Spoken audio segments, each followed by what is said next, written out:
Hi, I'm John, And I'm Eric.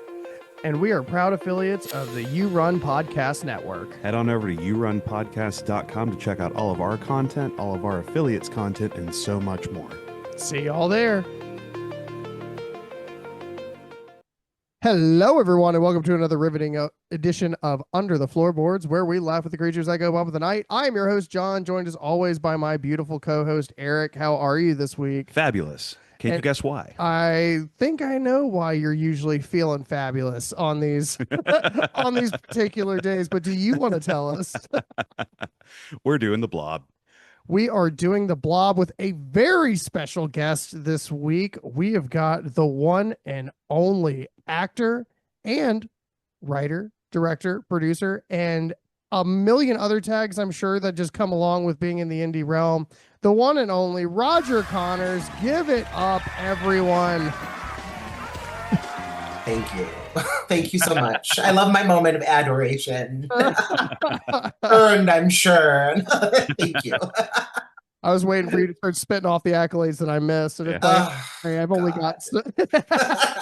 Oh, stop. Just call me your friendly local neighborhood scream queer. We'll keep it at that.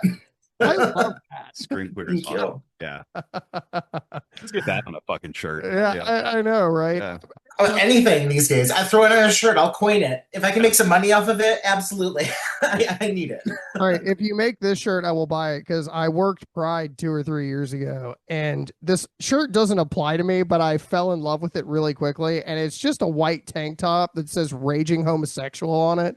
And I just don't think it ever got better for me than that. That's the life motto I live by these days. These days, raging homosexual. I said this year it's a vengeful pride, and it's very much so. This time it's personal. Yeah. Yes. Put that on a shirt. Yes, absolutely. Pride and vengeance. I'm here for that. Long time coming. Well, on that note, Roger, your choice was 1988's Blob remake. So, do you want to tell us why that was your pick? I think it's a necessity at this point, honestly. I think, I'm a sucker for practical effects. Like right out the gate, this is the era that if you're going to get practical effects, like you're going to get, if they do it right, if they fail, it's going to look bad. But like if they are doing it right, you're going to get like the best, early to mid.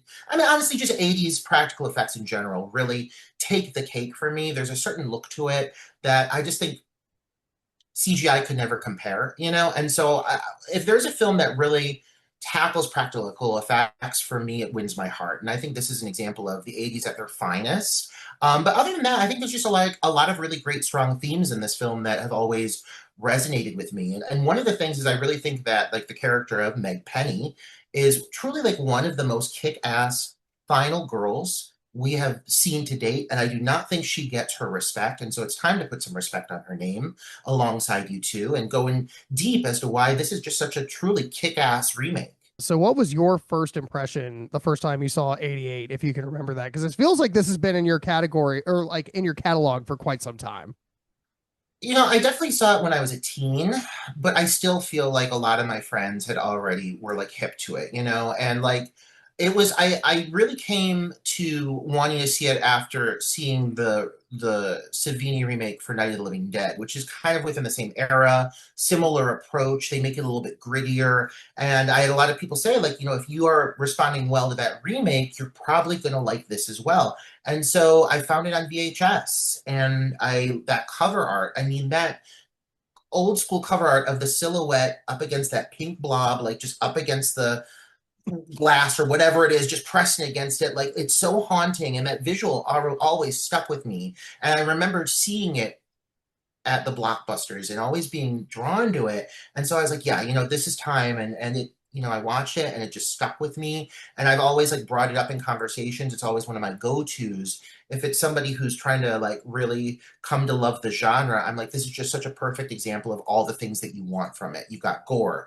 you've got humor, you've got strong protagonists, you've got great effects. Like this is just all encompassing. And so it's always been my kind of introductory tool for people who are not too hip on horror to kind of like get them sold on it. Because I think most people are going to watch this and be like, oh, come on, this is so much fun. Yeah. 100%. And I guess two things. One, back to the Night of the Living Dead and the Blob kind of coming out in the same era. They both also kill Bill Moseley. Couldn't help but notice that. On my second rewatch, I was like, is that fucking Bill Moseley in the sewer? Mhm. Also, I couldn't help that the coloration of your upcoming film that I have a poster of behind me, if you guys can see, is also pretty Blob reminiscent, actually. Yeah, I mean, I like pink, but I think it's because I'm a homosexual. Like, I don't know. And like, I really wasn't like, let's go blob. I was like, let's go neon. And like, the lighting in Meat is actually quite like electric. There's a lot of pinks, purples, neons in general. But that's a grand compliment. And I do think the texture, like, I did see it and I was like, oh, okay. Like, there's like a hint of blob-esque texture to it, which I really like. So if you're clicking with that, I'm gonna say it was intentional. It was not, but thank you. Like 3 for 3 on doing shit like that. You are. Yeah, totally. That's what. Yeah, That's yeah, what. that's what I intended. Yeah.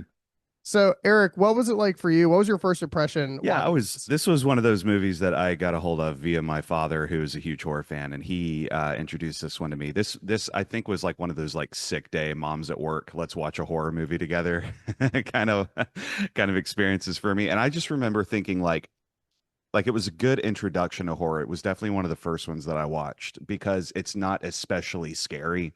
It's not jump scary. It doesn't cash in on anything that's like extremely over the top or revolting or anything like that. And it's just fun. Like you were talking about earlier, the mixture of humor and everything that's introduced in there very concisely and selectively. And it just does a good job of telling a story. What about you, John? So I'm the weird one out here. This was actually today rewatching it, but when you initially wanted to do this film, Roger, this was my first time ever watching The Blob. And it was one of those things where like I kind of put it off for a long time, mostly because it always felt really sci-fi to me, which I'm not particularly into. Like I think The Thing is a great movie, but that's not usually my bread and butter kind of shit. And I think like as the movie progressed the first time, the sci-fi elements came more so from like, yeah, fuck the government. Of course I wouldn't get in the back of this fucking truck. Like, are you fucking kidding While me? a dog is barking at me and people are pointing guns at me. Yeah. Um, but a lot like I saw it a lot more as a creature feature Mhm. to this film, which it definitely falls into that, but I think that's why I dodged it for so long. And it was honestly, it was worth the wait. Like it was one of those that like when I saw it, I was like, honestly, like I can appreciate literally everything that's happening in this film. The comedy, the deaths, the practical effects. Like I've been so immersed in horror for so long that like everything just felt like I felt the grand scale of what they were trying to do. And maybe I would have felt that earlier if I had watched it, but I really loved seeing this for the first time as an adult and being like you said, this movie aged very, very well, like surprisingly. Yeah. And a lot of fucking talent coming out of this between like Kevin Dillon, Shawnee Smith. What is Didon is his last name, but he was in The Walking Dead as Dale, the guy who Mhm. had the RV. Damon, that's his name, Jeffrey Damon. Um, Joe Seneca. Joe Seneca, like there was a lot that came out of Yeah. the film, and I was like, okay, Candy I Clark is in this. I have to say, as a gay man, Candy Clark. So even that little like cherry on top of the sundae. Cheers. I think the thing is, this is so unassuming, though. Like what we're saying, like you're saying, like look at the cast, like overall. I think people they'll go into this, and when you think of the Blob, and your mind goes to the Blob, the original Steve McQueen, the Blob. There's a certain expectation that comes into this that you're automatically setting yourself up, not for disappointment, but for what you just said. This is going to be a sci-fi, like, this is going to be they're not going to take it seriously, And then you come in, you've got these great performances from talented actors, you've got amazing effects, you've got a scenario that's significantly more rooted in realism. I mean, as real as you're going to get, let's be honest, but bringing that government element in, it's ominous. It's not like hokey, it's the government is taking over. And that's really what you need to be scared about. Like, there's so much more to this and it's unassuming. You go in, I don't think you expect with a movie entitled The Blob, your brain is not programmed to have such a satisfying experience. And so that's one of the things it has in its favor. I don't think anyone goes in expecting the Blob remake to be awesome. You just leave and you're like, oh crap. that Blob remake was fucking awesome. And it just happens, you know? As it turns out, they had it the whole time. Mhm. Right. Right. Hey guys, I'm John, And I'm Eric. and we want to highlight our friends Scott and Mark from the You Run Podcast Network. You Run Podcast Network has done so much for us and so many other podcasters, YouTubers, and content creators who love movies, music, and shows as much as we do by offering a platform through which we can all grow, share, and interact with a massive audience. But that's not all. The You Run Podcast is also a self-contained content brand that reviews horror movies and shows too. And don't hesitate to explore their landing page via yourunpodcast.com. You guys rock. Getting like initially into the movie. I'm so excited. I'm sorry, I can't. I'm having a hard time sitting still. It's like, buckle the fuck up. Like, listeners, like, it's a good one. Like, don't zone out. Like, watch the movie too. If you haven't fucking seen it, like, watch it. I will say, like, it's funny that you were commenting, Eric, on like the beginning of this and like what it looks like, because to me it literally looks like it could have been any film like that came out in the 80s. Like it could have been fucking it could have been Animal House. Yeah. It could have been fucking anything. Here we are in a town. I was like, is this Haddonfield? Like, are we... but I love that, like, we get into the comedy like relatively early because we get that high school feel without having to be in class and running through the classrooms, and we get a better feel for the town that way. Mhm. But I love the scene where they're just like they're playing football and Paul gets fucking rocked and gets pulled off to the side. His buddy just goes, "Oh my God, I think she wants your body." And it's just like Shawnee Smith just checking him out for doing like the worst cheerleading I've seen in my entire life. Like, nobody had anything to shake to begin with. And it's like, It's just like doing the elbow shimmy. but it's also notably Shawnee Smith looking every bit like Kimberly the Pink Ranger. But still Shawnee Smith. I mean, Shawnee Smith, for age is like fine wine, first of all, but like, I don't know how this role didn't just make her a fucking household name. Like, you know, the fact, like, let's acknowledge that this film did not meet expectations from the box office. This was considered a bomb. Absurd.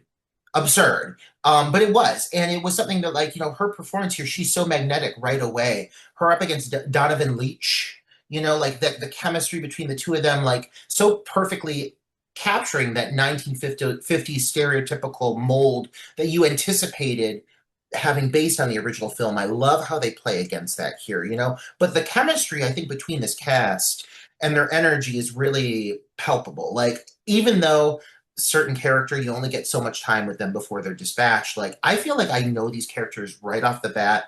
I really like the energy they have. I like the little, you know, the usage of humor, but it feels very natural. Nothing feels forced. I just really think that they did a really good job casting, especially these focal characters who kind of, you know, they're your focus for the length of the film. They did a really good job with these lead three. And it's funny because, like, I didn't really think about this until watching it the second time today, and how powerful to me that scene of Kevin Dillon. I put it down as a joke the first time. It's like, yeah, meet me at Bad Boy Bridge. Like, but like, how they keep cutting back to the cheering that's happening in the football stadium. And it's like, in my head, it finally clicked that, like, that's what he hears because he doesn't get that in his life. So while he's going to try and accomplish something, he feels like there's people actually cheering him on. And I was like, God, this is really fucking dark. Like, I've got a whole thing about the bridge here when we get to it the second. Yeah, there's a surprising amount of depth in these characters, and like even the relationship that forms between Brian and Meg, like, it's, you know, at first, like, there's this like kind of like hostile energy, and it doesn't feel like it develops. It's never sexualized, you know, like, it's more like camaraderie, and I love that energy between the two of them when they come together as a pair. I love these two. I would watch sequels, like, bring them back. Bring them back. Like, let's do one more. Like, bring them on back. Give me one more. But seriously, no, I appreciate how they structured all of these characters and the personal journeys they're on. 100%. I like that little quip that he, like, about halfway through the movie when he jumps out of the truck and he goes, "Really, Flag? A cheerleader?" It's adorable to me. He's softening up a little bit. Not to mention, like every homeless person in the 80s looks exactly the same, or they go to the same hat store. Because they all It's run by the bird lady from Home Alone. Making a killing with those hats and fingerless gloves. Because they all have like the flap and the point and the tie, and it's all the same. I think you get a free can of baked beans with like every purchase. Cold, but yes. Well, yeah, I would hope so. Yeah. This poor guy, like, I mean, he makes the most of his moment, and boy, did they give him a moment to remember here in a little bit. But this poor homeless man, like, really, like, man at a wrong place, wrong fucking time for this guy, and like he goes through it. Like this guy does not get off easy at all. It is a long, prolonged, agonizing experience for this poor random homeless man. I feel so bad for him. I think it's a great parallel to how the country and the governments more specifically treats the homeless population when we are examining this from a critical standpoint. And it follows that too. Yeah. Like as soon as we get to the hospital, it's just like, does he have Blue Cross? And I was like, I can't believe you even asked that question. He's deteriorating. Like, I don't know what to tell you. Well, that dude's melting like butter on a hot day. So I take him into the back and fix that, or figure out if you even can. Right. You don't go into this thinking you're going to be getting gore out the wazoo. Like, I think you really think you're just going to get a sci-fi camp. And as soon as you see this dude get revealed here, oh boy, I mean, they're not messing around with these effects. Like, these gore effects are truly gruesome. My favorite one is coming up here. Oh yeah, and it's because is it Paul? Because it's Paul. The thing that I think is so effective about this is that you are led to believe, having presumably watched the one from the 50s before you've seen this, that everybody, like John was saying, has plot armor and is going to make it out just fine. And we kill this guy who hasn't done anything wrong, who's a gentleman for all intents and purposes, as much as a high schooler could possibly be. And then we get to see Shawnee Smith pull his hand off of his arm as he deteriorates into the floor, screaming through that ectoplasmic kind of goo. Yeah. I was in tears from laughing when I saw that, because like you see the blob go up the wall as the door starts to close behind him, and I love when he looks up and all I could think to myself is, "Hey, Paul!" Which actually, that is my favorite effect, is when he's like trying to push out of the blob and it's healing and painting him. Yeah, he's making it worse. That's when I was officially sold. Like, I was ready on this movie already at this point because it was just fucking funny. Like, Paul's journey, man. Like, Paul's journey through this night has been dog shit, because like he wasn't even trying to have sex with Shawnee Smith, which is already fucking crazy. He got goaded into buying ribbed condoms from his promiscuous friend in front of the preacher and in front of Johnny's dad. Which they tie in so perfectly. Like, the newspaper drop, ribbed. So good. So good. But this effect here that we're talking about of him melting away, I mean, it's similar almost to like when you think of like the same kind of effect that like Indiana Jones. Oh yeah, same. You know, the facial melt away, but under a Jello mold, and for something that makes it so much more horrifying, because like you see all of it, you see the whole thing, you see his features just like evaporate, and it's just shocking, like that you're watching this, and I can't think of too many other things like it. Like, that's me comparing it to the closest thing I can even think of, but it's such a unique kill, and they really are clear to be like, nobody here is safe. And when people die, they will die horribly. Like, we will spare nobody. No one gets off easy. Not the homeless man, not the leading guy, nobody. And their attention to detail, like, we're not at my favorite kill yet, but I know who yours is, just on estimation of your personality. I want to talk about, what was the shitty friend's name that was actually buying the condoms? The one that's feeling the gal up. Yes. And getting all up in her, and then he gets eaten. Oh my god. I think that he looks like a Scot. No offense to any Scots that are listening to this podcast. Like, I'm not saying you're all feeling up women, but he definitely looks like a Scot. With the basketball hoop in his trunk. Oh my God, that trunk setup that he's got with No, with the whole alcohol, the bar setup, like no, that 100%. gets talk about getting dark. Yeah. I definitely put it in my notes as trunk bar is crazy when you're trying to get anal. I mean, I think it's very problematic that this man literally has a whole roofie like Dispensary. yeah, like literally like He's I got the can't even bar set up. imagine. He's actually making it in the back, and it just drips right into the glass. And that's where cherry cola comes from.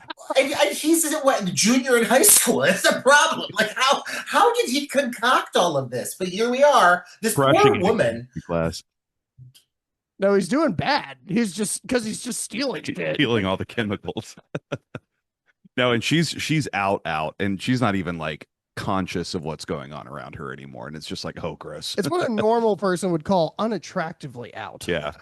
Like, This whole setup is so unappealing, though, and it does make it very satisfying that he gets it. I do feel for this poor woman who is getting groped and then dies horribly. Like she really gets the shit end of the stick in this deal. But I mean, like it because of how like skeezy this is, it makes it a kind of a hard watch. yeah, I think for me it was one of those things where like like looking at this film. I think that no matter what scenario they were going to create, they were both going to die. Mhm. At least she slept through this. Like, that is the most optimistic outlook you could have had in this situation. I mean, Paul melted. It's like in a zombie film where you just shoot the guy who's in the middle of the zombie horde, right? Just take your buddy out. Yeah. Like it's about to be horrible. Mhm. That whole bit of her face, like it like almost like sucks into itself. Like, oh, it's so gross. Like, yeah. Is this your favorite kill? Is this who you were going to say was your favorite kill? Mine is at the very end Oh, damn. in the midst of the in the midst of the chaos because I'm very particular about like slapstick kills are kind of my favorite. Oh, now I know what you're talking about. Okay. Yeah. Everybody does it. I had you pegged for the groper. They've Yeah. taken Flag into custody and they're questioning him for the murder of these people just on the principle of him being a troublemaker. It's because he's poor. And because he has that fucking mullet. Yeah. Like that hair, like I look at him and I say, you're up to no good. Like, like that hair is powerful, it's threatening. I mean, yeah, they made some bold choices, but Roger, this feels like it's doing something for you though. listen, man, it don't take much. Like, honestly, like I'll take them where I can get them. But yeah, listen, I like it. My man's up to the Yeah. chair. The cop is bending over and questioning him, and he licks his mouth. And it's just... You know what? I wouldn't have had an issue if there's a cut scene that we find that's very erotic. I mean, like, yeah, I think he's looking pretty good. Mullet and all, I think he's looking pretty good. It's sitting on the bottom of a TriStar floor right now. That cut sex scene from the Blob 1988 remake, that 7-minute long, intense anal sex scene that they begrudgingly chose to cut. Yeah, what a shame. Guys, are we like ready for this for the 90s yet? Look, It went from this to Brokeback Mountain. Like that was the jump. Just immediately. you can't just break the barrier. You have to Shatter it. Yeah. Penetrate it. Apparently. Penetrating the bureaucracy. Oh my God. It's a shame they cut it. I want to see it. Honestly, if that exists out there, it would be worth millions. Oh my It's God. the Oh. sketch we do for the indie horror show this year. Well, we do butt sex on pretty much Yeah, all of true. them. So Oh my God. trying to do something. I'm trying to do something original for this. Oh my God. You know what's an amazing concept? And I'm getting real off topic. Taking movies and releasing unreleased, obviously film them separately, unreleased awkwardly placed sex scenes in films where you did not expect them. That is YouTube gold. Whoever runs with that concept is going to make a lot of fucking money. Because it's Frodo and Sam at the top of Mount Doom, and they get to enjoy one last romp before they look. Very passionate. Oh my Yeah. God. I was gonna say spirit, but Oh my Oh God. shit. Since that's making a comeback, apparently. Well, this bodes well for future collaborations, Roger.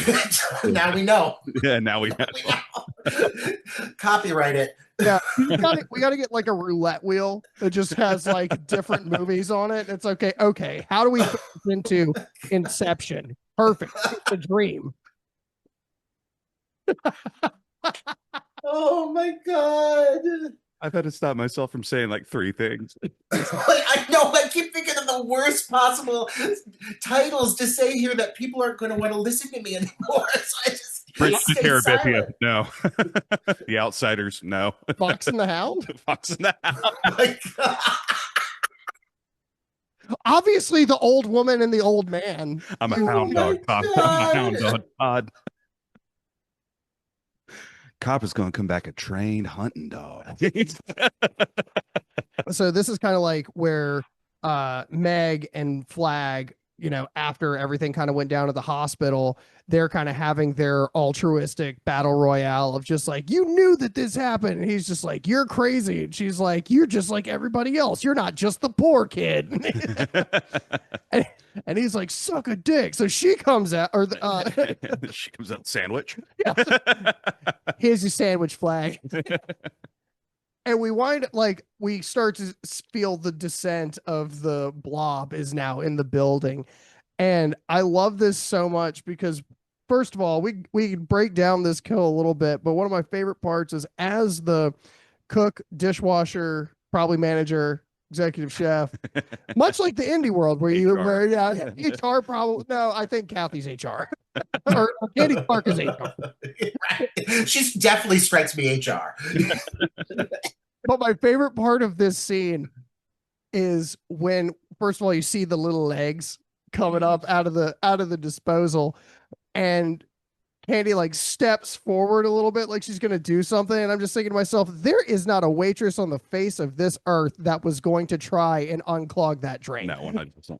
That is above her pay grade. Oh my God, no! But she's got a heart of gold, Candy Clark. And when she sees him, George, like you're screaming, George, like, and that poor man, that poor burly man who is significantly more sizable than her. You're right. Like, what the fuck is this poor gal gonna do? And he's in this fucking sink, and I love the like this. This is so specific, but you watch as he's getting pulled down. You can see the pipe start to like the metal start to give and everything. It's so detailed, but like you don't really see a lot of the gore. You see him get pulled in, but the fact that he is getting pulled through that tiny metal pipe, it just makes my asshole tighten up. Like, I'm gonna be real. My ass clenches when I watch a scene. It seems so painful. This poor man. Poor George. I was rewatching that today with my fiance, and when that bulge comes out of the side, she just goes, "Oh, I don't like that." And she's like, Candy Clark's like, I can still help him. She's gonna step in, grab him by the leg, but no, Like yeah, he definitely died. No, dead. That's right. Puts a help wanted sign on the front of the building before she clocks out. Fuck, there's no one here to make the sandwiches. The big plot point that kind of happens here is we find out that cold deters the Blob. Because the creepy priest is doing his thing. Well, that and the walk-in freezer. Yes. Because it tries to like soak in under the floor, Yep. and it's just like, It's like, nope. Yep. It's cold. It's actually just me. If we're going to give any critiques at all, and I can't get out of a review without like having to point something. The only time that this film's effects like don't completely hit are these green screen shots of them briefly running from the Blob, and you see like this very, very green screen like mass following them. I mean, it's the only time that feels for a split second dated. And if that's like all I can pinpoint here as being anything that like glaringly sticks out to me as like not holding up, I mean, this is a gold star, because this is like the one effect where I'm like, whoa, that is some green motherfucking screen. But overall, like the way this all progresses, I also love how it ties up these, like you mentioned, like this film does a great job of tying up loose ends. And there is this whole brief little romance hinted at with Candy Clark and the sheriff. Herb. You know, there was this little brief moment with them where you could tell that they had like a little thing for each other. And it so perfectly acknowledges the fact that the sheriff is now dead, because as she's stuck in that phone booth, that great suspenseful moment as the blob's just like starting to come over top of the phone booth, and you see his like disintegrated face. Like it gives you that as the viewer, and you're like on to the next beat. It does it so perfectly. Without leaving this scene, I do want to mention I love this in remakes where they give nods to the original, aside from obvious things where Kevin Dillon drops the line, "Good, we killed the strawberry jelly," or "We killed the strawberry jam." I think shit like that is so fucking funny. That's Right. humor. Also, like notably in that shot, I didn't actually know that was from the original. I Yeah, love that.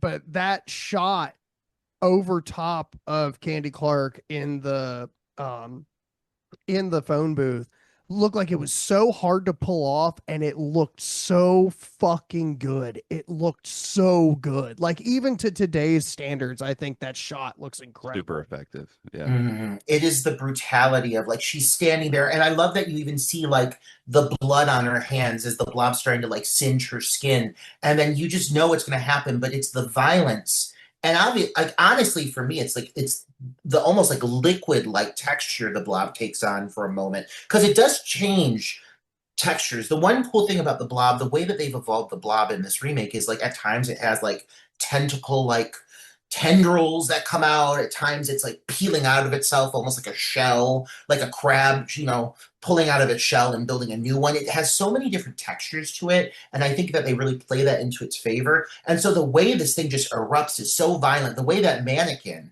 I mean, it's a mannequin, but like I'm not saying it in a negative way. It just is obviously it's a very practical effect. The way her head just like yanks when the blob hits it, it's so visceral and violent. I love this moment so much. At this point, Flag and Meg go back to the station, and they're like, "Hey, well, I don't know where the sheriff's at, but he's probably over here at this point." They're like, "I know exactly where he's at." So they somehow know that they are just in the forest going to check shit out. And now we meet everyone's worst enemy, Joe Seneca.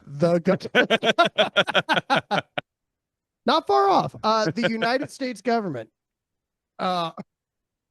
It was like, again, my first time watching this, I was just kind of like, I mean, it's obvious because it's a movie, you know what I mean? But it's just like, the more that like everyone but Flag was trusting the government, I'm like, yeah, duh. Like they just like showed up now, like they waited this long, like, right?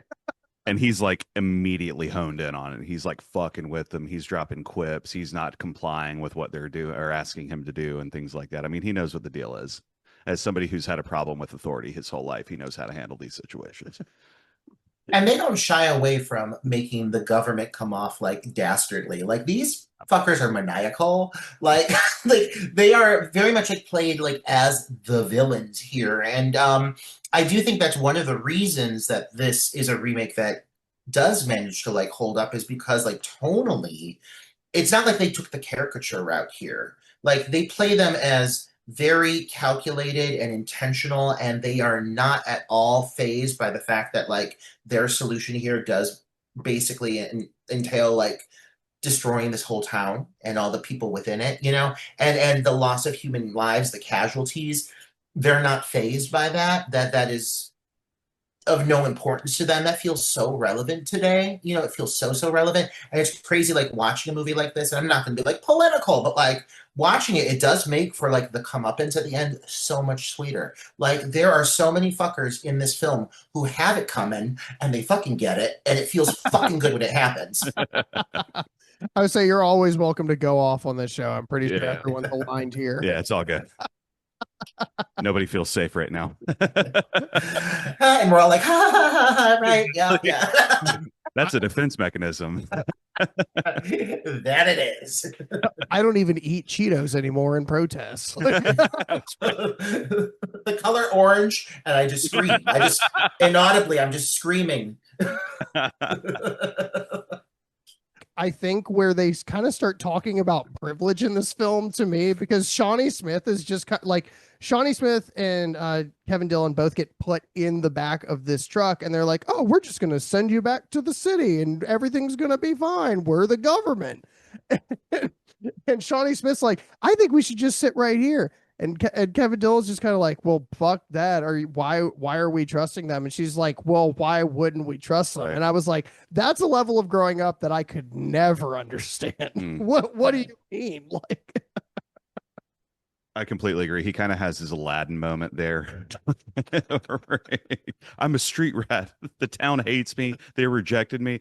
And this is all going to come back around at the bridge scene. I have this whole thing planned out. I'm so stoked for this, but it's and I hope it lands. But no, like what's interesting is like I like seeing the splitting up the team here because we get to see two different things happening at the same time, which is always nice in movie. We can move plot along a little bit quicker, learn some stuff we may not get to know otherwise. But Meg is reintegrated with her family, and just the townsfolk are all being quarantined and they're being kept in lines and in sectors is the word that they use, which is always creepy to me. When whole Third Reich. yeah, a little bit.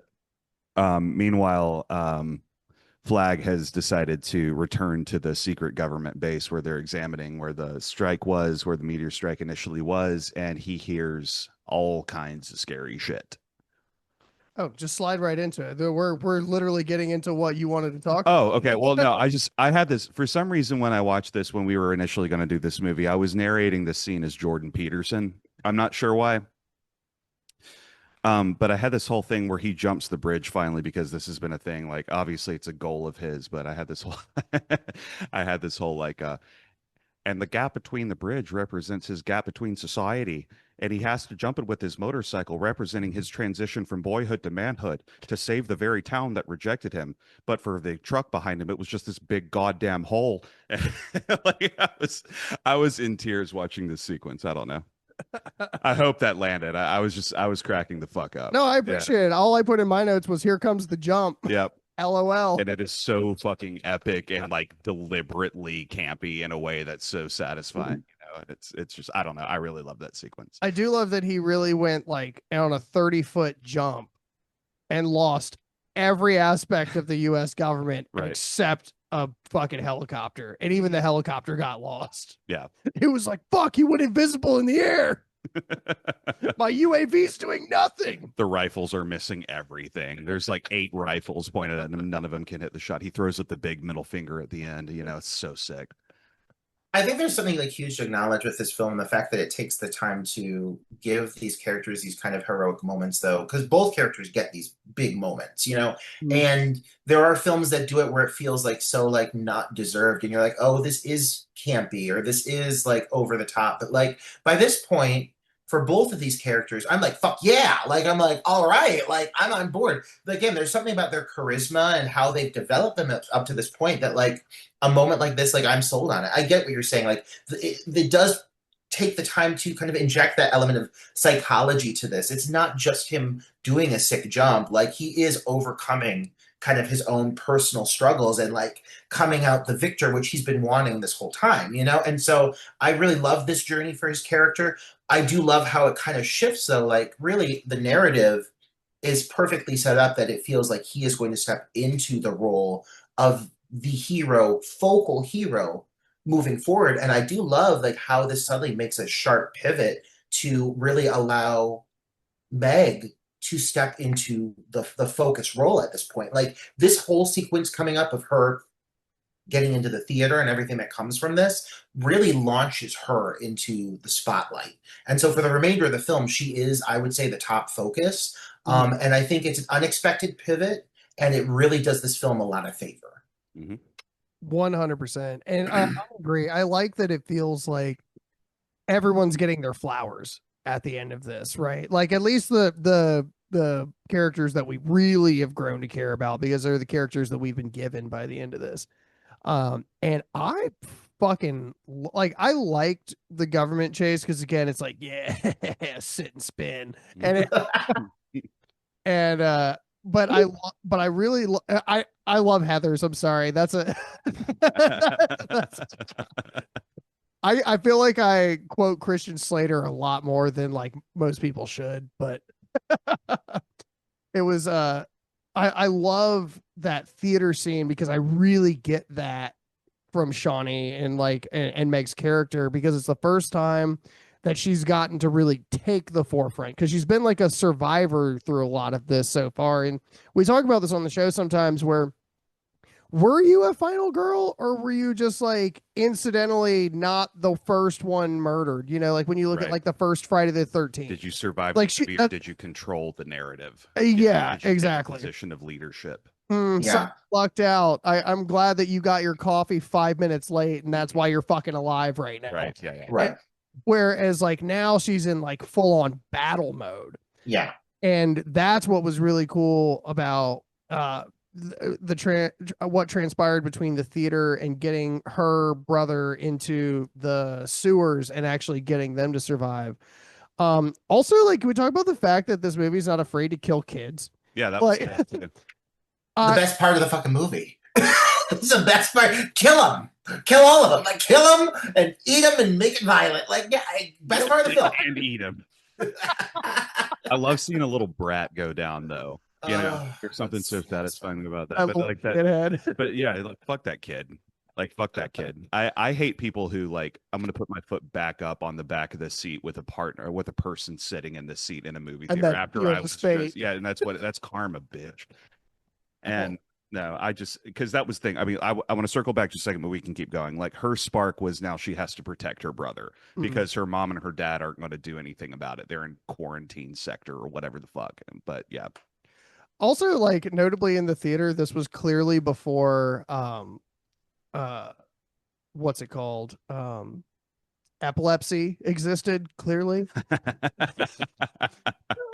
The strobe in this scene was fucking insane. Yeah. But fucking rad. I mean, this scene is awesome. So badass. Oh my god. You had mentioned earlier this film, like, really does well with like its random like side kills and like truly masterclass like day player kills. Like, everyone in this film, if they don't survive, they're killed on screen. like you see so many random deaths. The guy in like the guy working like up in the film, like in like the loft, like up in the film room with the yo-yo like, master. With the yo-yo, that whole bit of the guy looking up and seeing the yo-yo come down. Like, every one of these kills is like a spotlight moment, and they are just, not one of them lets me down. Not one of them lets me down. And the minute this thing gets into the theater, like the amount of people getting their faces melted to the floor or getting thrown through the air, it just like, it doesn't hold back. And I do think this is an example of probably like one of the best siege sequences from a genre film. Like, when you're talking about like mass killings, like a lot of people getting killed on camera at the same time, like we've seen this in a lot of different movies, and I really think this is truly like masterclass filmmaking. I love the sequence so much. It holds my heart, and I just think it really like deserves to be acknowledged more how great the sequence is. And it's just a reminder of what it's like to have fun watching a movie, because it's crazy. It's all over the place. The plot is still cohesive for what's happening, but there's just like it's as simple as like the kid turns around and the dude gets sucked out of the fucking chair, right? And it's just like, it's so good. Love that because it's also that it's the guy that's talking during the fucking thank you for killing him first. As a reminder to shut the fuck up during a movie. Turn your phone off, shut the fuck up.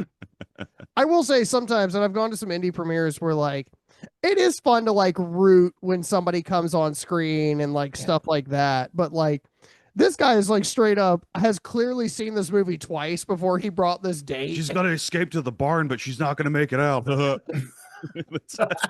Fuck you, dude. It's like, will you shut the fuck up? He goes, you shut the fuck up. That Chapel Roan, you shut the fuck up. Yes, that's my energy for 2025. Anybody who gets in my way at all, you shut the fuck up.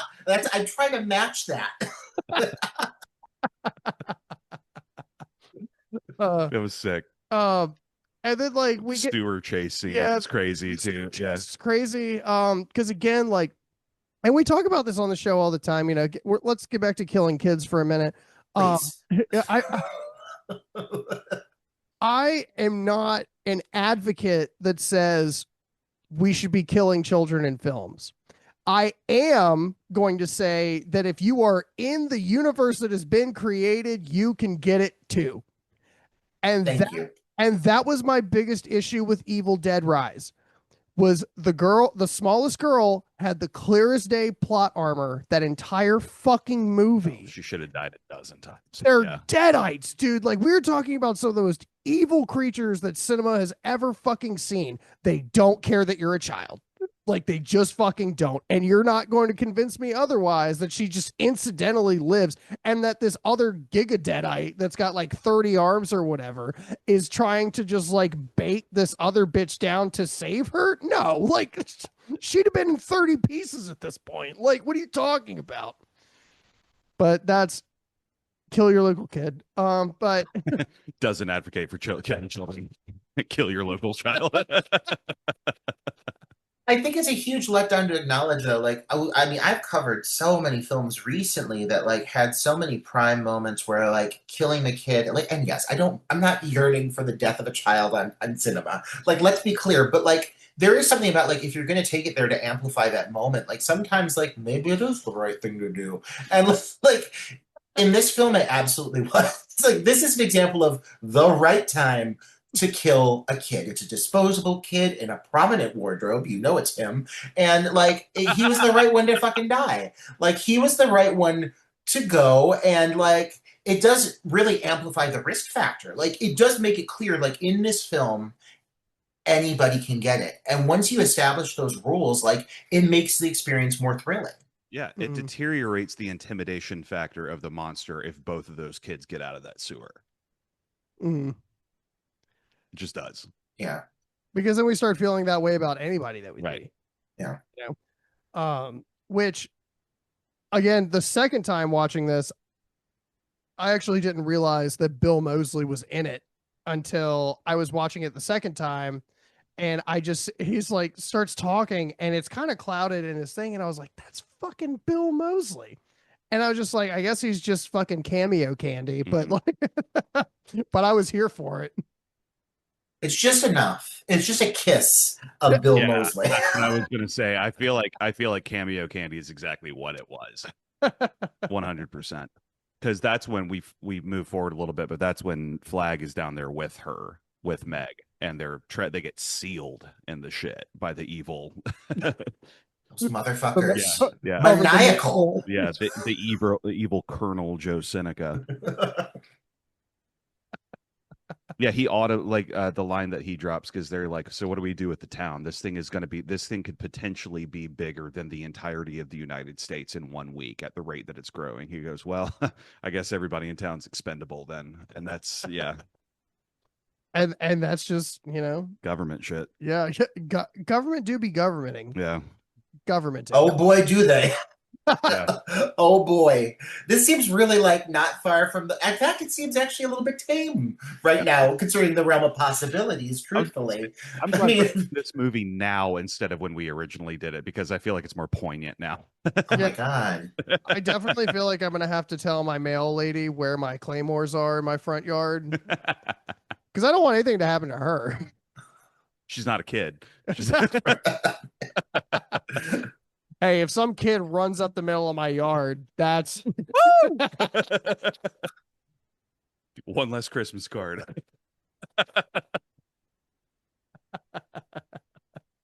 But we do finally get like this emerges of Meg and Flag, right? And Flag, like, clearly there's no reason that there shouldn't be an M16 sitting right next to this manhole that he can grab as soon as he gets out of there.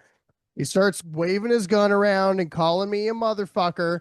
And like, I love the fact that the cop is just like, no, hear him out. Yeah.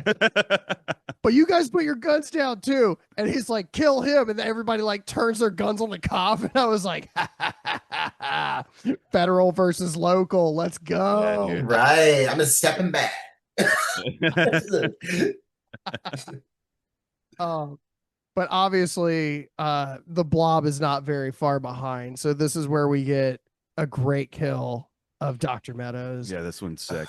I'm a huge Joe Seneca fan because one of my favorite movies of all time is Crossroads.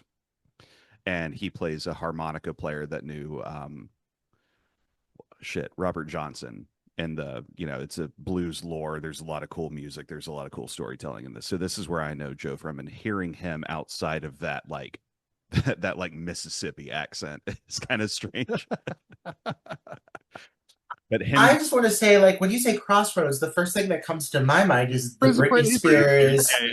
yeah. So, I mean, like, for a moment, I would like my breath was taken away. I'm sorry for teasing you. You're fine. You're fine. That's actually where my brain went to. So I'm just He was glad. like, huh. I was like, I never watched it. So I didn't either. I remember like Googling Crossroads because I wanted to watch the blues version, the blues one, and that was all that came up. I was like, I don't know. Anyway, the violent like whip into the sewer, and he gets that like Gandalf moment where he's like hanging on the edge and everything, and then it like enfold him from the inside this time instead of like taking him from the outside and just sucking him down. It is penetrated the suit and is filling him up and crushing him from within, and it's that violent shaking that's going on and everything before just and he's gone. He is like he is so dastardly in this role. He really is. Like, he is, of all the the minions and everything within the government, like, he is just such a force in this movie, which was unexpected. But I mean, this moment, this shot specifically of the gunk just filling up that mask, like, it is such a great visual, and using him as like basically what sets off like now the attack on the remaining survivors. Like, it's there, it's massive. He's gone, so you don't have to worry about him anymore. But what we got to worry about is so much fucking worse. Like, it is such a great, like, I love it when the stakes are up. Like, raise the stakes as much as you can. And this film does such a good job of just constantly getting bigger and bigger and worse. And now this final showdown moment is glorious. I mean, this is a movie that does not let us down. In that last 10-15 minutes, it kind of holds a lot of its gold for this final stretch of the film. I think it's really banging. Does a great job of harkening back to the original, and the whole town is now united against this thing to some capacity, but we're at the very least seeing droves of people being driven into the biggest building they can get into. And it's not a in the original movie, it's a diner, it's a little diner car, which is fucking awesome, but it's like all these people rushing for safety, and hope is effectively lost.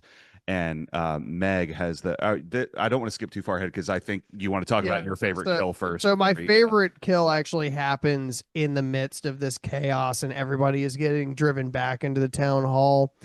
And it's so quick, but it was so intentional, and it was so like, I don't know, this is kind of the slapstick shit. Like, I was in tears. I could not stop laughing after this fucking kill. And it's when like one of the tentacles comes off of the blob and smites one of the fucking government dudes, and it peels back, and the dude is still on the tentacle. Some Looney Tunes that shit. Oh my god. There's a lot of like this claymation kind of, or whatever it is, this they're doing stop motion with it. But this is when they really kind of start to play around with the different textures this thing can take. I do think like now at its strongest form, it's starting to do some of its coolest shit.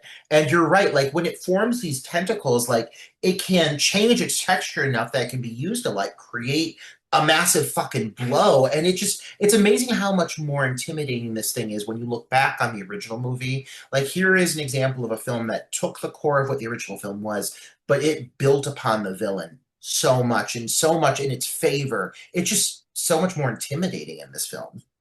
The second was definitely the backdraft on the flamethrower, because like I felt like the blob just went boop, and just like. So, Roger, do you want to talk about Meg here? Because I feel like this is a big buildup for what the point that you were making earlier. Yeah. Yeah. I mean, I think that there's so many things to really kind of celebrate about how they handle this moment. But I think that when you talk about characters that get the Sigourney Weaver kind of treatment, and I compare and contrast this against Patricia Tallman in Night of the Living Dead, because I'm a huge fan of the original Night of the Living Dead. My favorite movie of all time. And people give Barbara so much shit, but you know what? If that shit was going down, I'd be right there with her, sitting on a couch, rocking back and forth, talking to myself. It probably wouldn't be of much good. And so I love the Patricia Tallman twist that they gave Barbara, but in some aspects it feels unnatural. You know, like her shift from meek, like lesbian librarian, whatever the fuck she is at the beginning of that movie, to like Rambo is just such a like a contrast that it almost feels like two different characters. What I love about Meg's journey here is like she's still a teenage girl. She's still picking up the gun off that poor rotting man. Like she just pulls the gun off that guy who lost an arm, and Half his she's face is on the fucking yeah. street. Oh my god! And she's like trying to figure out what to do, and her foot gets caught. And, you know, the thing goes off. Like she's not like suddenly super capable. She's just the one that's like, I'm going to stand up and do whatever it takes, even if it puts me at risk. And it's not like all of a sudden she learned all these tricks or learned how to defeat this thing. It all kind of happens by circumstance, you know, but she is the one that motivates it. And so I really think that it's such a great way to let her character naturally evolve into what is the heroine. It doesn't feel overly forced, but she still comes out of this such a badass. And that's why I think like her character, if we're talking about final girls who really earned their place in that final girl hall of fame and stepped up to the plate and did what they had to do and did it in a way that felt like realistic and believable and not forced on us, like I think she's just kind of like the prime example of a female character handled right, and the material, the script, the acting, it all kind of just came together to give us this great final moment where she really takes things into her own hands, and she is the reason that people, a lot of people survive, you know? She truly is like worth celebrating, I feel. I agree. Without diminishing that point, I have to talk about the hardest I laughed during this movie. And it's the sequence where she lays the explosive device on the back of the snow truck and is like, come get some bitch or something to that effect. And then immediately gets her foot caught and face plants on the side of the vehicle upside down. Because like a sack of potatoes, just like smacking into the side of it. I was like, you did the coolest thing ever. Instead, the coolest thing you could have possibly said, and followed it up with the most awkward transition. And I feel like that's just my vibe. Right, like I'm kind of fucking up, but I'm trying. Like I'm really trying here. It's relatable. Yeah. 100%. And that killed me the first time. Yeah. I remember being in tears when I was like a child watching that because it's so fucking good. But it makes it even more endearing. Like I think that's what I'm saying is because like she doesn't. It's not like she's standing there amongst the wreckage. Everything's burning. She's walking in slow motion. It all went to plan. Like no, she's a fucking dumb idiot. Her boot gets caught. She's like hanging there. Like oh shit. Like you know. I think it just makes it all the more relatable. I think this is prime time final girl energy though. Yeah, it sucks we'll never get a sequel to this. True. Because they really alluded to it at the very end. And the worst part was like I hated the priest character so much. I think for me, I'll say like with the priest, I think that there's something about that though that like you also have to keep in mind where this film is based. Like this is small town. Yeah. This is small conservative town. Like the church presence there would be a thing. And honestly, like one thing I'll build off what you're saying here. One area I will complain is I feel if any character felt underutilized, sure, it is the priest. Because there's definitely an element here where they could have been like, this is from God sending it to smite us all. And like they could have really leaned into it and they like touch on it with him, but he's pretty quickly not dispatched, but like he's side character and he remains on the peripheral until that last moment, which does feel kind of out of nowhere. But I love the visual of that last moment. It feels so different from anything else we got. Mm-hmm. You know, like it's like them in that tent, that church service with like that kind of like southern vibe to it, and him looking all disheveled, blood kind of thing going on. Yeah. It just feels so different, and I kind of appreciate that about it. I can see where you're coming from for sure. Like if they had done it more so like The Mist, how they utilized that evangelical, like that would have made more sense. If nothing more than an atmospheric function, if he was going to become truly secondary to the plot, he could have served a greater purpose. Yeah. Because I agree on that. Why is there just a pedophile in this movie? Yeah, right. Yeah. For no reason.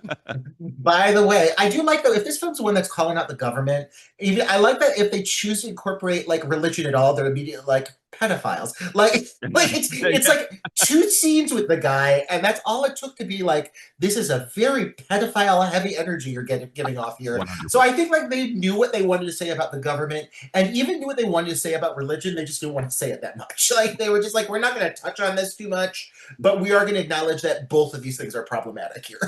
Right. Yeah, that smile definitely said boys, Yeah. not Not men. men, boys. Boys.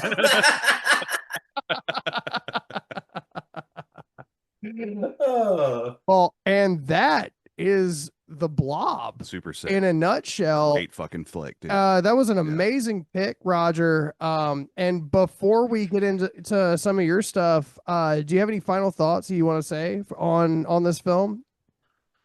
I think it's one that like I said it at the start, it's very unassuming. I think a lot of people go into this thinking they're going to make fun of it.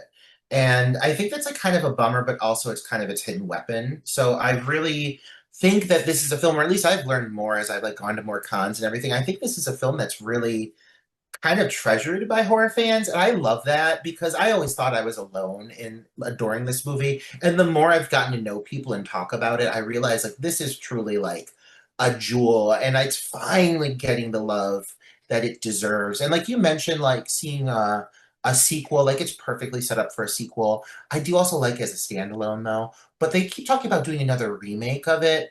And like it was one point, like Rob Zombie was attached to it, and I was like, "Oh boy, we'll see how that goes." I'm sure there'll Make the be Blob a rapist. right. I was gonna say like the Blob. He's like a nude female woman Blob, like or something. It's his wife It's Sherry Moon Zombie. Yeah. naked but made out of gelatin. Yeah, like I don't know.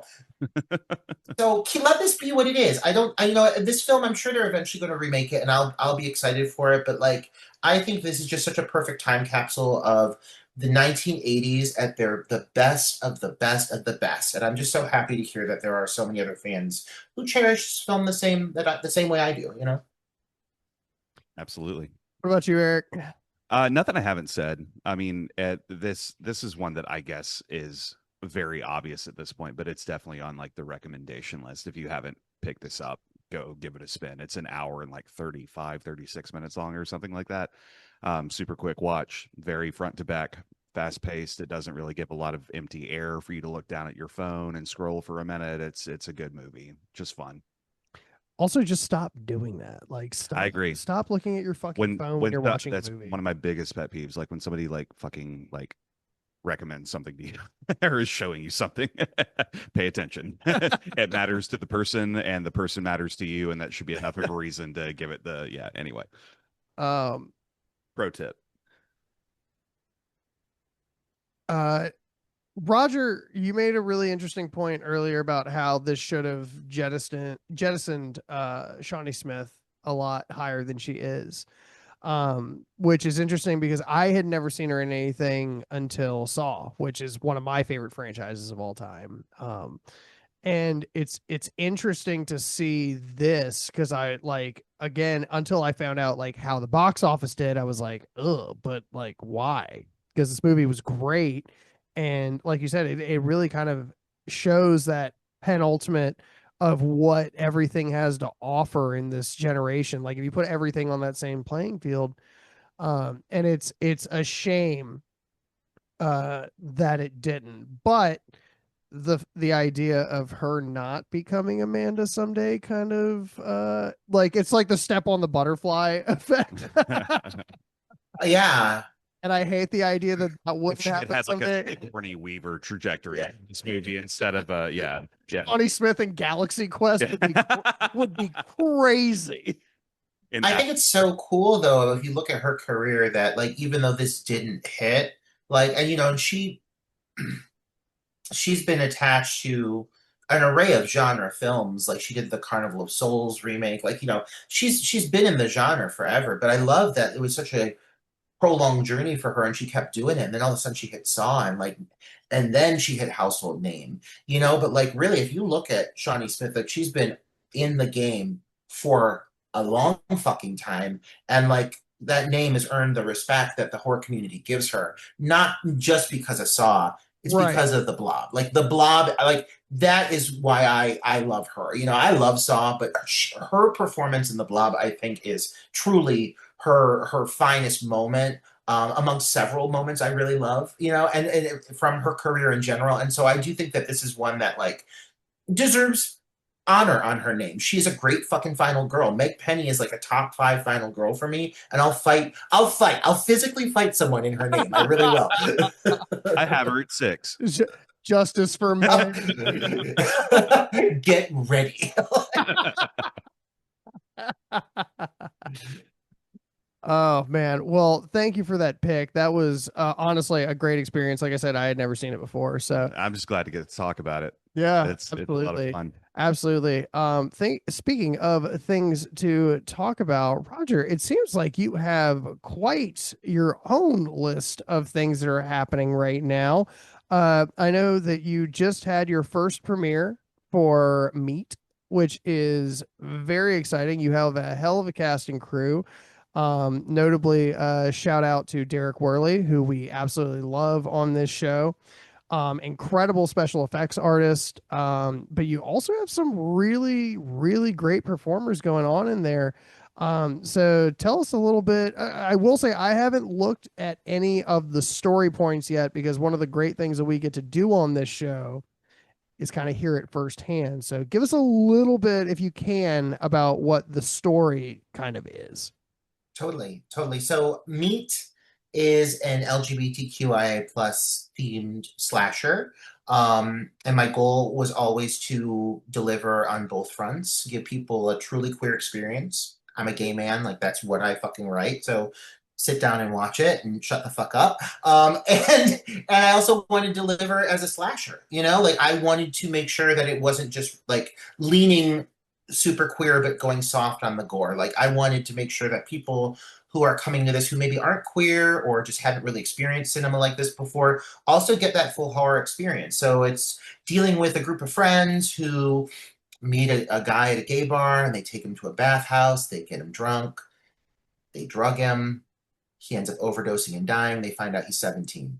So one of the friends takes the fall, the one that's the least involved, because he's the youngest of the group, and they make a lot of promises that they're going to get him off. The one dad is a lawyer; they're going to get him off, and he goes to jail for 5 years, and he's fully, you know, he's convicted. He goes to prison. He finally gets out. And his life is in disarray, and so he's trying to kind of rebuild his life and figure out what to do with this taboo of people thinking that he did something truly horrible, and still hiding the secret that he really didn't, that he did not. And so he gets a job opportunity, moves back to Cleveland, where the film is set, where I'm based out of. And when he moves back, there's somebody who is very clued in on the events that transpired and everybody who was involved. And the people who did not properly get justice served, get it served in a different way because they're horribly massacred. And so that's the story. There's a lot of comeuppance. I like it when bad people get what's coming to them. But it also delivers in a lot of themes. It talks about a lot what's going on right now. And when I started making it, I don't think these topics were anywhere near as poignant or as impactful as they are right now in 2025. So in some ways, it's coming out at the right time. But yeah, I'm really looking to deliver on a big, gay, gory, hoary experience. Gory, gory, baby. Well, that sounds cool. I mean, like not just cool. I mean, that sounds very like timely too, like you're alluding to. Yeah, yeah, and that's one of our strongest playing cards, I think. Like it's a slasher, and it's a stone cold slasher, and it follows the blueprint, but it also takes the time to breathe and tackle some important topics that I think resonate with my community and those who support that community. So I don't want to say anything out loud because I don't like comparing stuff that I haven't seen yet, but I can kind of see like some of the illusions of previous slashers that would make sense to be influential to this film so far. What made you want to go the slasher route for that? Or what made you want to make a slasher as opposed to like, you pick the Blob, so you go from these big creature features. What made you want to do a slasher specifically? You know, I grew up in Cleveland, Ohio, making like guerrilla cinema. Like I grew up knowing what it takes to make a movie with nothing. And I think my goal was to make something that I had enough control over, that any funds I did procure, I could invest them in the right way, production value, and make sure this movie looks good. I really want to make a film that actually looked really good. And for me, I know slashers, like I really grew up on the zombie genre, but like slashers really take the cake for me, And so I think it's something where I've seen that story done, told so many different ways, but I've never seen it with a heavy focus on people that I relate to, queer people. And so I've always felt a little bit deprived in that. And so I think my goal, like for the longest time, I started working on the script in 2016, and I just wanted to see people that lived life the way I did as the focus of these stories, instead of like a side character that's like, yes, girl, go, and then they get like an axe through the face or something. Like a side character, like a buddy in like Cherry Falls, the gay best friend who's like one of the first victims. Like I wanted the focus to be on my community. But also be a horror movie, a violent slasher, just because I love them. I'm wearing my Prowler shirt right now. Like that's just what I love personally. I love that. Your God, why am I forgetting the word? Pop filter. Your pop filter was blocking that. Oh yeah. Oh well. A bus shot for everybody. Oh, it's like as I like fade away into the save it for the Patreon content. Oh my God! I will. Gave it away so much for more. free. Right. Oh, there's more coming. Just it's called meat for a reason, my friends. So. Oh, it's about to get so slutty in here. It's good. Oh my God. Yeah, that's the thing is like it's called meat because I wanted the victims to be treated like meat, but I also like every slasher of the 80s and 90s, like the women are objectified, and we have so much of that. How many knockers have I seen getting oiled up on a camera and getting all wet and sudsy and soapy and just close-ups on tits? And think of I always say, like, think of the locker room scene in Prom Night 2. That long full bush locker room scene, that poor woman just walking around naked. Well, I wanted to do that to dudes because they can handle it. So that's what meat is. It's just guys being objectified and then violently killed. Same thing, just guys. Exactly. Exactly. Powerful words. 100%. It's so funny. I would be like, just you bringing that up, I'd be remiss to not bring this up, but through and you can follow, by the way, below it'll show it's at the Meat Film, correct? Or Meat Movie. Meet the movie. Meet the Movie. Yeah. Mm-hmm. On Instagram. And it was so funny because you had put out this thing where you were saying, hey, so some of the stuff that we post on our stories are going to be a little intense. If you want, like, and what he meant by that was gay. Dongs. Like, let's be clear, dongs. And it was like, if you don't want to see that, just let us know because we're going to put this on the close friends list. It's actually a very respectful thing to do. I have to know what's going on with any movie that I care about and want to see. So I wound up messaging and just being like, well, I'm a 32-year-old man that has a penis, so I'm not really afraid to see another one. And I'm just bisexual. Oh my God. Well, this is the film for you, my friends. I'm wearing a deep V-neck t-shirt, drinking my third White Claw on a Monday afternoon. I feel like it's Sade playing gently in the background. 100%. Think I'd leave your side, baby. How close I was. Oh my God. So you were also recently acting, and not to take, if you would like to say anything else about Meat, I don't want to take away from that too quickly. But is there anything else you'd like to say about that, or anything you want to tell people about when it's coming, kind of what everything looks like for that? Like, you guys are literally one of the very first times I've even gotten to talk about it, which is really cool. But we just had our local screening, which was really like a test screening to get some final feedback, and people responded fucking great. So just know, like, our goal of making a great slasher, I'm pretty fucking sure we did it. Like people seem really into it, and so we're really not making many changes. It's just now we're getting ready for film festivals, and then my goal is to fucking roadshow it. Like, I want to have control over where it's playing, and so hopefully over the next 6 months you're gonna hear of a screening coming up near you in a city in your area or something along those lines. We're really early into it. We're still in film festival mode, but we are at the point where we're like getting ready to start making some kick-ass announcements. So this is the time to follow us on social media for sure. Hell yeah, absolutely. And you can find that all down below in the what do you call it? Description on YouTube. Yep. Description. Not I was gonna say bio Not doesn't sound right. Yeah, yeah. it's It's in there too, but yes. and speaking of more gay movies, you were recently also in What's Wrong Wendy, correct? I was, yeah, that was such a great experience. And it was my first time working with a lot of that team. And I mean, talk about a phenomenal experience. And like, I lived in Columbus, Ohio for a couple of years, but that was years ago. And so I got to go back to Columbus and film there. It was just a really cool, surreal experience. I had such a wonderful time on that set. Can you tell us a little bit about what your character is like? I got to do a lot of prosthetic makeup. Like I never get to do that. I'm always playing the beautiful final boy. No, no, so, no.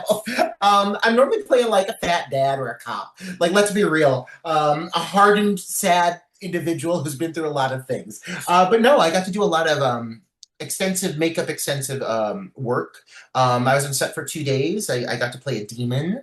The vibe is just so awesome. You can tell that they totally know what they're going for with this project. And I was just happy to like step back after Meet. It's been really awesome to get on a few sets and just step back and just watch as an actor because I'm just soaking it up. Like watching other filmmakers make their craft, especially fellow queer filmmakers, is really empowering. And I learned so much. Just my couple days on set, I walked away feeling like they gave me a lot of like great, like just education on how to be a good director because I'm still learning for sure. Well, we adore Spooky over here, Oh, and I will never miss out on an opportunity to sing her praises. So, oh my goodness. Love her. Spooky, Dustin, Dusty, Dusty, yeah.